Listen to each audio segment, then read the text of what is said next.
toujours pas, ce que Sylvie Vartan refuse encore à Laetitia Hallyday. Ce 22 février, Sylvie Vartan a expliqué aux Parisiens la raison pour laquelle elle n'a pas, encore, écouté les albums posthumes de Johnny. Et elle ne le fera probablement pas.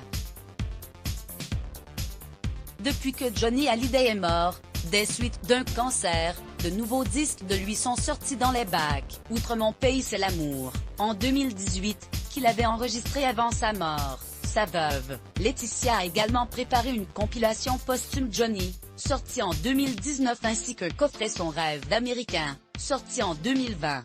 Et s'il en est une qui n'a pas voulu les écouter, c'est bien Sylvie Vartan.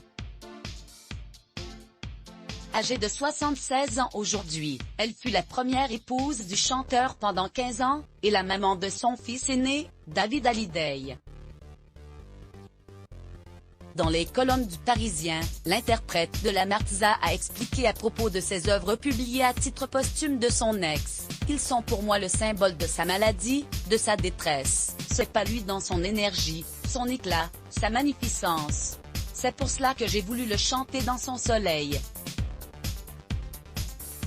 Je ne veux pas qu'il soit abîmé.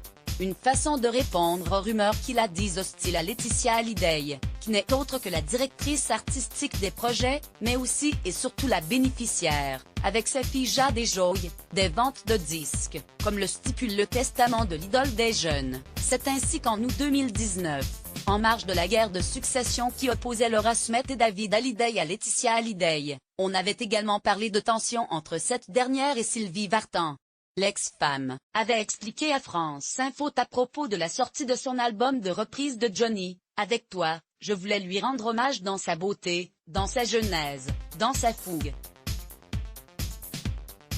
La façon dont je l'ai connue et aimée. » Elle était alors montée sur la scène du Grand Rex pour 2 concerts événements, qui n'auraient pas beaucoup plu à la veuve du taulier.